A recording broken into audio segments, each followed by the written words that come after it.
Irmãos, Salmo 126.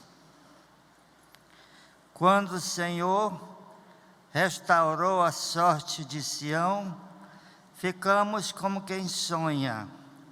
Então a nossa boca se encheu de riso e a nossa língua de júbilo. Então entre as nações se dizia: grandes coisas o Senhor tem feito por eles. Com efeito, grandes coisas fez o Senhor por nós. Por isso estamos alegres. Restaura, Senhor, restaura a nossa sorte como as torrentes do Neguebe. Os que com lágrimas semeiam, com júbilo ceifarão. Quem sai andando e chorando enquanto semeia, voltará com júbilo, trazendo os seus feixes. Irmãos, o contexto histórico do Salmo 126 é o seguinte: o povo estava na Babilônia, escravizados, estavam voltando da Babilônia. E eles estão dizendo aqui: quando o Senhor restaurou a sorte de Sião. Sião é Israel, é Jerusalém. Ficamos como quem sonha. Então a nossa boca se encheu de riso e a nossa língua de júbilo. Veja a alegria dos desterrados do Senhor estarem voltando para casa, porque foram 70 anos de cativeiro, irmãos. Não foi nada fácil. 70 anos de não estar na sua terra, no meio do seu povo. Por isso, em verso 2, então a nossa boca se encheu de riso, é a nossa língua de júbilo. Então entre as nações se dizia: grandes coisas o Senhor tem feito por eles. Com efeito, grandes coisas fez o Senhor por nós. Então era um momento de celebração, era um momento de alegria. Fala que a nossa boca se encheu de riso, porque Jeremias tinha profetizado que eles iriam voltar depois de 70 anos. Mas surgiram uns falsos profetas dizendo: o Senhor vai quebrar o jugo de Babilônia e todo mundo vai voltar para casa daqui 2, 3 anos. Era falso profeta. Quando o falso profeta fala, a gente não dá ouvidos, mas eles falaram. E o que aconteceu é o seguinte: no verso 4, essa oração: restaura, Senhor, a nossa sorte, como as torrentes do Neguebe. O contexto dessa situação é o seguinte: o Neguebe é um lugar desértico. Só que o Neguebe, a chuva cai e torna um transtorno. É muita água. E então, eu estava em Jerusalém um dia. Eu fui 2 vezes a Israel, e se puder vou mais. Mas estava em Jerusalém e o nosso guia estava procurando pelo rádio as informações, porque é perigoso atravessar. É uma rua de terra, que é o Negev, é um lugar desértico. E ele procurou informação e pegou a informação que era possível atravessar aquela área perigosa. Porque quando a água vem no Negueb, é isso aqui: as torrentes do Negueb. Então, nós fomos no ônibus, mas um pouco preocupados que, de repente, cai uma tempestade dessas, como é que nós vamos ficar aqui? E com poucos dias eu soube que caiu uma tempestade no Negueb que arrastou até carros. É assim, o Negueb é furioso, arrastou carros e fez um estrago. Então, essa oração restaura, Senhor, a nossa sorte. Ou seja, alguém que está no cativeiro 70 anos, está orando, dizendo: Senhor, restaura a nossa sorte como as torrentes do Negueb. É lindo. Entendendo essa passagem, eu tive o privilégio de atravessar o Negueb. O Negueb fica mais ou menos aonde tem um pouco de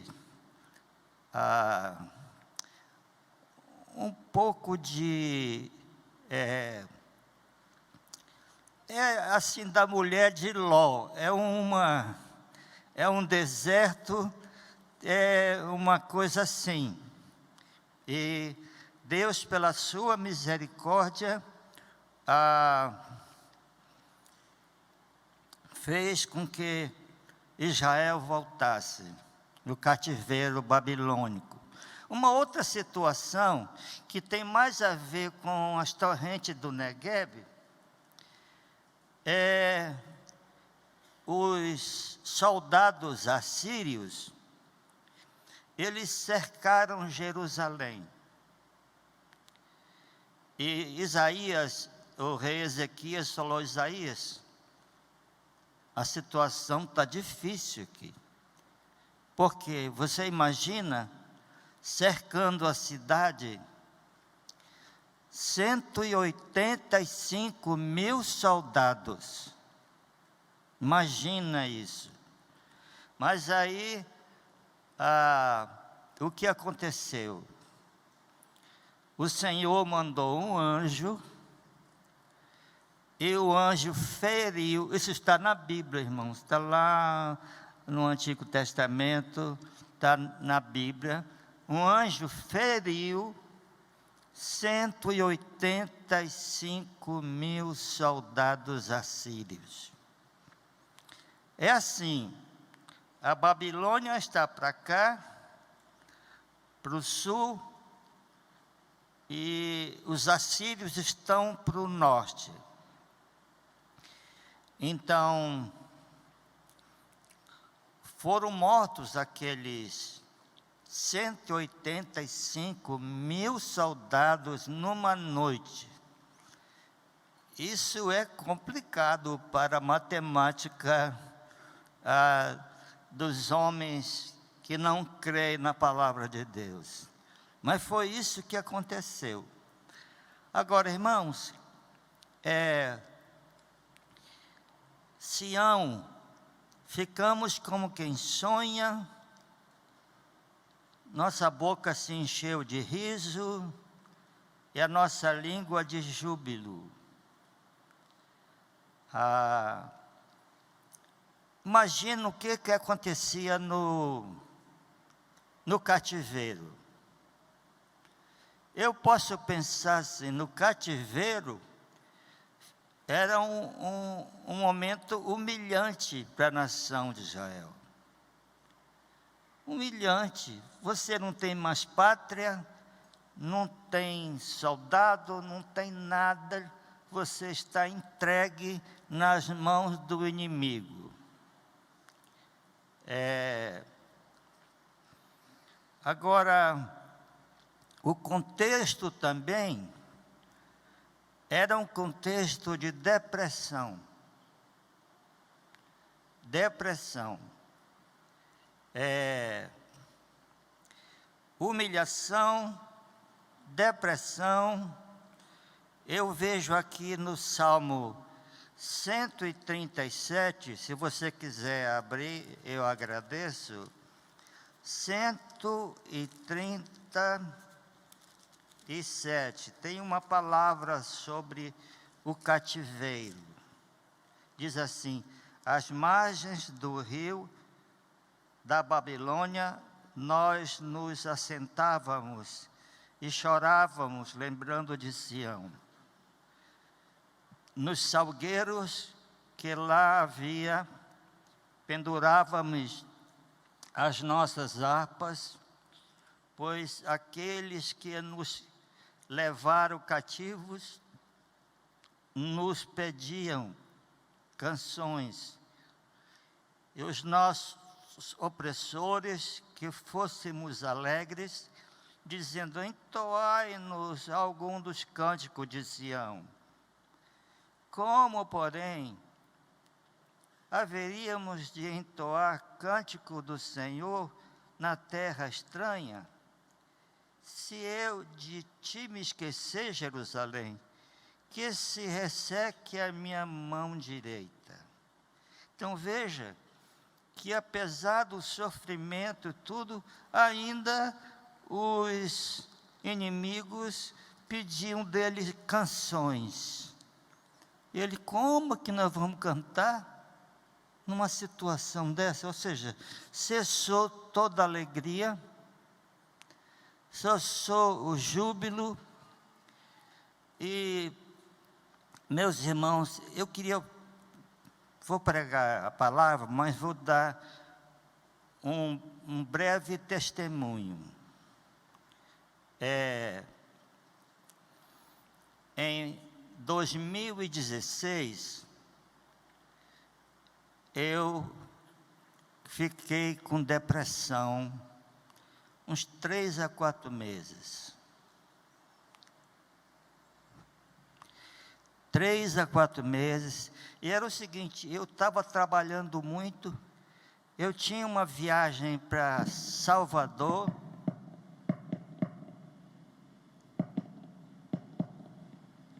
O que será isso?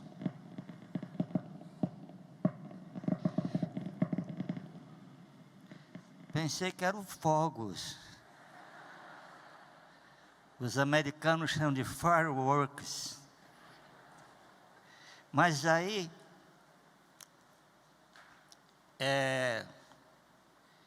eu me tratei, fiquei assistindo os cultos, e depois, aí, o médico psiquiatra me dizia: olha, você cuida, porque depressão, quando volta com força.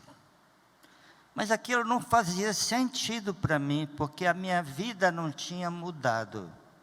Aí, meses depois, 2019 a 2021, eu fiquei com uma depressão mais forte. E, irmãos, eu vou falar uma coisa para vocês que eu nunca falei para a igreja, mas eu desejava morrer. Eu desejava morrer. Especialmente às tardes, eu ficava com muita angústia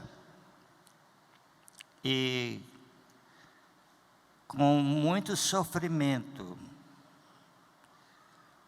às tardes, e um desejo de morrer. Existe uma estatística: quantos depressivos, tantos suicídio. Eu não queria me matar, de jeito nenhum. Mas eu queria morrer, você entende o que eu estou dizendo? É o sofrimento É o sofrimento que a depressão produz na sua alma. O pregador Spurgeon, que já morreu, mas deixou um grande legado, ele disse: você não imagina a dor que é um sofrimento da alma, muito maior do que o sofrimento físico. Spurgeon teve vários períodos de depressão. Ele, um grande pregador inglês, pastor da maior igreja de Londres, mas ele tinha esses períodos. O período mais grave foi quando os hooligans, os hooligans são aqueles maus elementos que entram nos estádios, que fazem, ou seja, é uma torcida organizada para fazer o mal.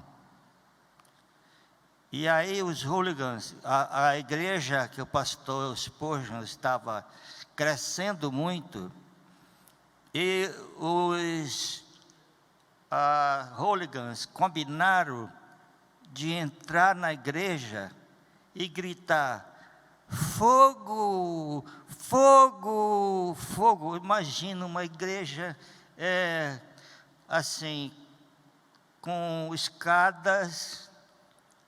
Morreram 8 ou 9 pessoas dessa irresponsabilidade dos hooligans.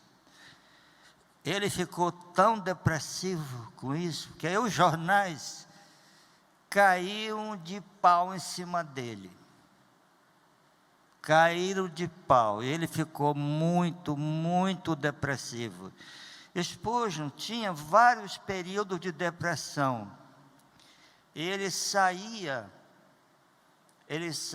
para uma ilha francesa, passava lá 2 meses, 3 meses, se restaurando da depressão ocasionada pelo trabalho intenso. Se fosse hoje, talvez os psiquiatras chamassem isso de outro nome, porque o nome de depressão é um nome mais moderno. Mas o Spurgeon saía e ficava meses nessa ilha da França para poder se recuperar. Agora, um fato que é assim, tanto Martinho Lutero como Spurgeon, as esposas escondiam as facas. Já pensou? Que situação! Elas escondiam as facas para que eles não pudessem tentar o suicídio, temendo a dor que eles estavam passando.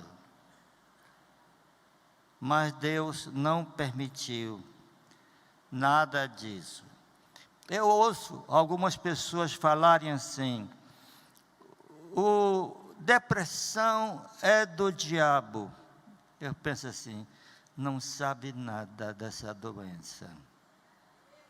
Não sabe nada. Não sabe nada dessa doença. Eu sei um pouco pelo que eu participei durante 1 ano e meio, mais ou menos. O sofrimento que eu tinha no meu coração não era brincadeira. E essa é uma palavra completamente errada. Agora, irmãos,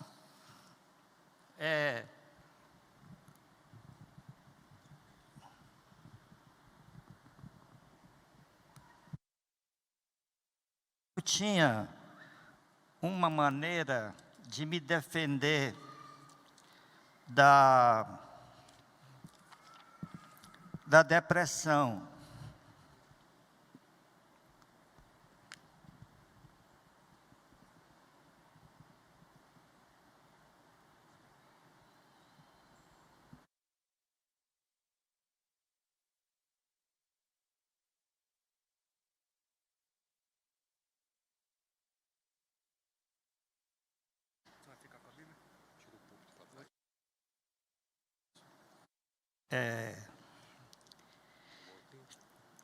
Pode botar aqui mesmo. Pode botar aqui. Nos momentos mais difíceis, eu pensava em suicídio. Eu jamais pensei que eu ia falar isso para a igreja, mas eu quero ser honesto com os irmãos. Eu pensava em suicídio, mas era um pensamento que não prosperava, porque eu pensava assim: eu sou um servo de Deus, tenho uma boa família, uma linda família, eu jamais vou fazer alguma coisa dessa que vai escandalizar minha família e a igreja. Jamais vou fazer isso. E eu me agarrava nesses princípios, que eu dizia: não vou fazer nada disso. Mas o pensamento de suicídio não era pouco, não. Eu ficava pensando: não, Deus me livre. Eu nunca tive nenhuma tentativa de suicídio, nenhuma coisa dessa, não. Mas o pensamento tinha. Então eu fico pensando aqui, meus irmãos, talvez você, numa situação grave, pensou em tirar a sua própria vida. Eu vou te dizer: nunca faça isso. E você tem família, o Senhor é teu Deus. Deus me deu um ministério, e eu pensava assim: não vou escandalizar a igreja. Meus irmãos, não vou escandalizar a igreja, que são meus irmãos. Eu já tenho servido há tantos anos, não vou terminar meu ministério desta maneira. Agora, a tentação acontecia. Um certo dia, pastor Alcedi foi lá em casa e me deu uma corda de presente. Era uma coisa indígena. Aí eu falei: Alcedi, e me veio maus pensamentos. Falei: pastor Alcedi, leva essa corda daqui, por favor. Leva essa corda daqui. Porque o mau pensamento, ele existe. Porque quem não teve depressão não sabe o desejo de se livrar daquele peso, daquele sofrimento, não sabe. E se você nunca teve depressão, Deus te abençoe, siga a sua vida, ajude quem está enfrentando. Aqui em Manaus tem bons psiquiatras. Eu conheço um psiquiatra, tem sido meu psiquiatra, que já tive outros, mas tem Dr. Elias, que é crente, psiquiatra, gente boa, gosto muito dele. Dr. Elias foi missionário de uma missão que trabalhava com índios, mas hoje ainda é missionário, doutor Eli, mas eu gosto muito dele. A gente conversa como irmãos em Cristo. Agora, irmãos, vejam bem, aqui no verso 5, os que com lágrimas semeiam, com júbilo ceifarão. Quem sai andando e chorando enquanto semeia, voltará com júbilo, trazendo os seus feixes. Esse é um texto clássico de missões. Muitas vezes, a gente quer incentivar o trabalho missionário, usa esses 2 versículos. Agora, tem uma história interessante que ilustra esses versículos. É a história de um sapateiro de Londres. Ele se dispôs a servir como missionário, e assim fez. E ele foi para a Índia, e ele começou a trabalhar na Índia. Ele tinha uma habilidade de traduzir a Bíblia na língua indiana para outras línguas. O nome dele era William, eu não lembro o sobrenome, mas era William. E depois de 10 anos trabalhando na Índia, traduzindo muitas passagens da Bíblia, aconteceu uma tragédia. Um incêndio queimou todos os manuscritos dele, que era manuscrito de anos. Um incêndio queimou tudo. Aí, o que se faz numa hora dessa? Recomeça-se. Ele recomeçou a traduzir a Bíblia, apesar daquele trágico acidente, e ele conseguiu traduzir quase toda a Bíblia, mas ele traduziu partes de mais de 20 línguas. Mais de 20 línguas. Eu depois fico devendo a vocês o nome dele, mas é William Carey. Oh, thank you. William Carey. Pastor Francisco me ajudou ali.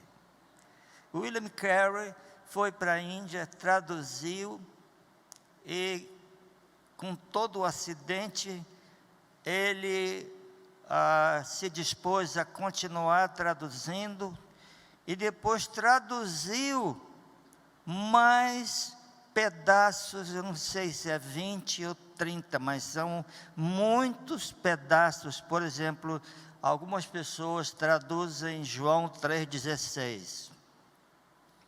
Outros traduzem Mateus 28, 18 a 20. Então, os textos principais, ele conseguiu traduzir. E o William Carey era, segundo minhas informações, era um sapateiro. Mas ele tinha tanto habilidade manual, de trabalhar com sapato, como uma habilidade de traduzir trechos das Escrituras. Então, William Carey, obrigado, pastor Francisco.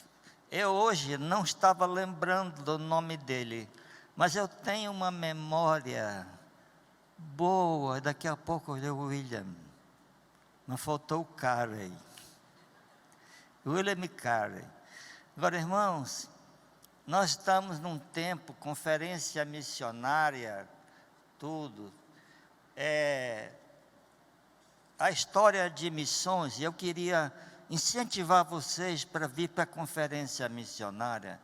A gente ouve coisas tão bonitas que Deus usou, servo de Deus. Ora, se Deus pode usar um sapateiro, como Deus não pode usar a mim e a outros para fazer a obra de Deus? Eu vou ler de novo.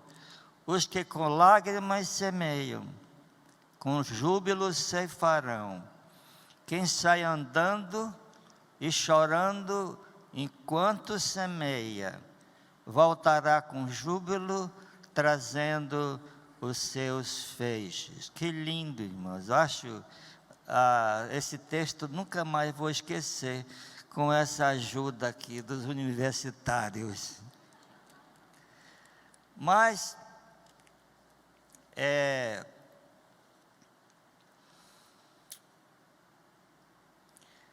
então, eu me agarrava com essas promessas. Sou do Senhor, sou servo de Cristo, sou salvo em Cristo, Deus me deu uma linda família, o Senhor me deu um ministério, não vou escandalizar a igreja, meus irmãos. William Carey foi o pioneiro de missões na Índia, que era um sapateiro, mas que Deus usou ricamente na vida dos indianos.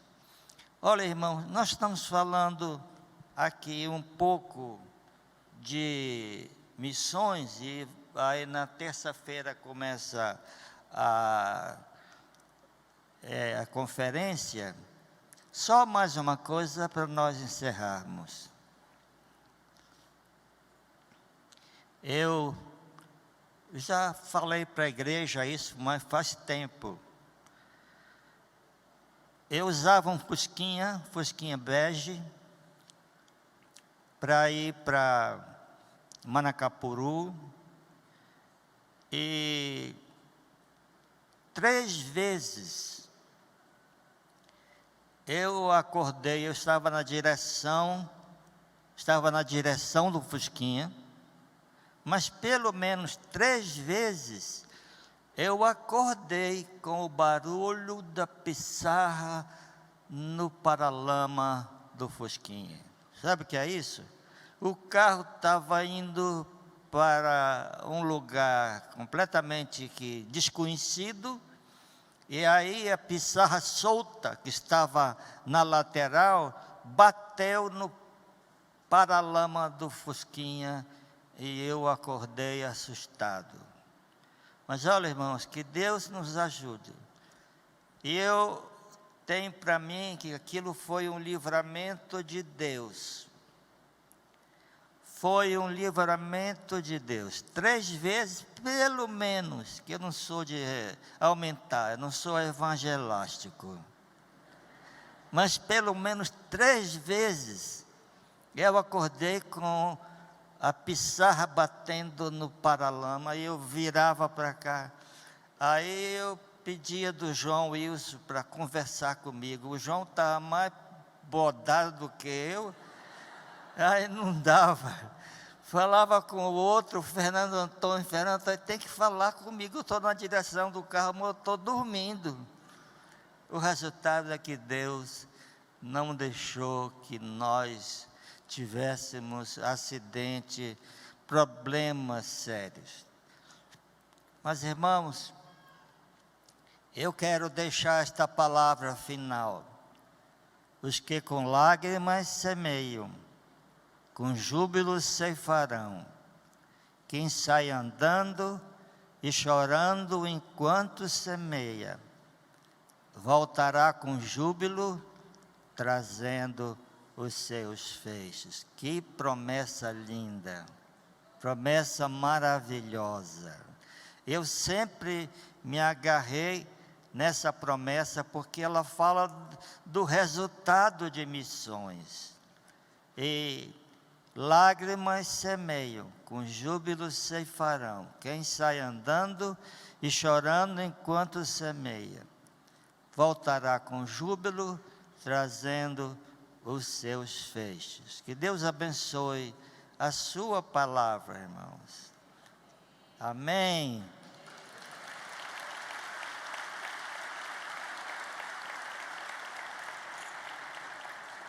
Louvado seja o nome do Senhor. Vou pedir ao nosso pastor que faça a oração, mas vai ficar aqui que está em Petra Benção. Você não falou uma outra coisa. Aquela história da cobra que estava dentro do carro.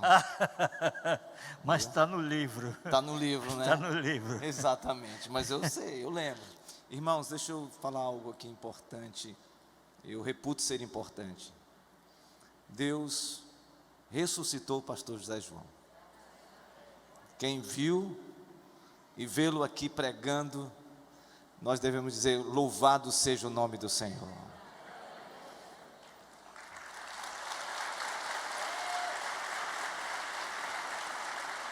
E talvez você chegou aqui e diz: quem é esse homem que está aqui? Esse homem simplesmente é um dos bandeirantes do trabalho missionário no Amazonas. Então nós louvamos a Deus por isso. E uma outra coisa, quando ele estava com depressão, ele usou o livro dos Salmos. O livro dos Salmos para ser o refrigério dele. Só conseguia ler o livro de Salmos, só. Então, quando você estiver abatido, quando você estiver sofrendo, leia Salmos. Leia o livro dos Salmos, porque o Senhor refrigera a nossa alma. Amém? Então nós vamos adorar a Deus, vamos ficar de pé, porque esse culto está sendo uma bênção. E nós vamos adorar a Deus. Tem um cântico aí, qual é o cântico? Jeová Jirê. Ah, é? Eu pensei que era outro. É, mas tá bom, vamos no Jeová Jirê, pastor. Não é? Vamos adorar o Senhor com esse cântico.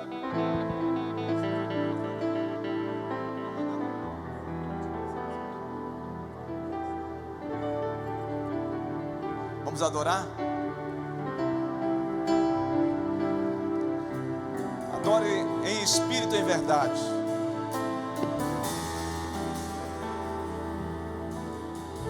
Você pode declarar? O fogo não me queima. Forte. Nas águas não vou afundar. Mais forte. Pois estás comigo. Não estou sozinho. Eu estou guardado. Nós podemos cantar mais forte. No esconderijo. Não estou sozinho. Tu estás comigo, Senhor. Tu estás comigo. Temer porque se eu estou Por quem? guardado por quem nunca perdeu batalha. Seu nome. Seu nome é Levante as mãos. Jeová Jirê. Irás prover de novo. Eu creio em ti. Haja o que houver, venha o que vier, irás prover de novo. Eu creio em ti. Eu não vivo do que vejo, vivo do que creio. Irás prover de novo. Ok, irmão. Eu creio em ti. O Aleluia. fogo não me queima. O fogo não me queima. Nas águas não vou afundar. Pois, Senhor, Pois estás comigo. Tu és o Deus conosco, Senhor. Não estou sozinho. Declare, faça essa oração. Eu estou guardado Você está guardado, meu irmão. no esconderijo. Não estou sozinho. Tu estás comigo. Tu estás comigo. Temer porque O quê? se eu estou guardado por quem nunca perdeu batalhas. Seu nome é Jeová Jirê. Jeová Jirê. Irás prover de novo. Eu creio em ti. Haja o que houver, Declare, haja o que houver. venha o que vier, irás prover de novo. Eu creio em ti. Eu não vivo do que vejo, Creia pela fé. vivo do que creio. Irás prover de novo. Eu creio em ti. Eu creio em ti, Ó Espírito Santo. eu creio Ó em Espírito ti, Santo. Senhor. Sopra neste lugar. Diga, a tempestade, Toca, Senhor. a tempestade tempestade Bem forte. e o vento forte não vão roubar a minha fé em ti, meu Mais forte Deus. agora. A tempestade e o vento forte não vão roubar a minha fé em ti, meu Deus. A tempestade e o vento forte não vão roubar a minha fé em ti, meu Deus. A tempestade e o vento forte não vão roubar a minha fé em ti, meu Deus. Em ti, meu Deus. Em ti, meu Deus.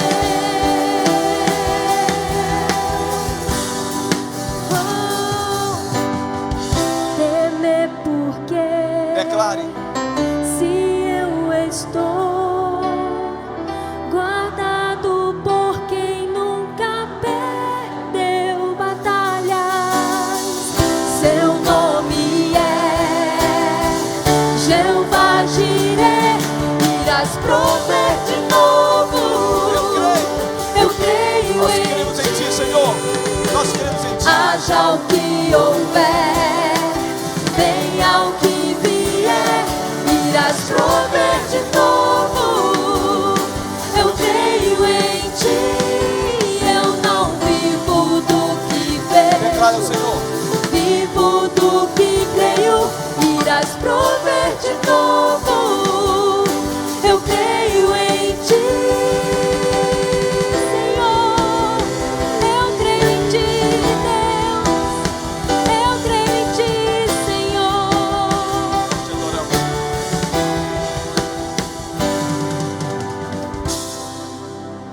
Oh, Espírito Santo.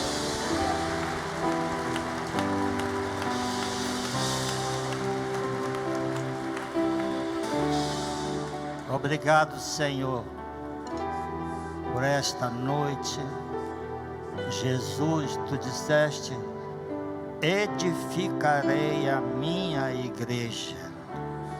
Edifica teu povo, Senhor. Que os testemunhos do João, Jaqueline, meu testemunho seja para edificar o teu povo. Abençoa o teu povo, Senhor. Abençoa.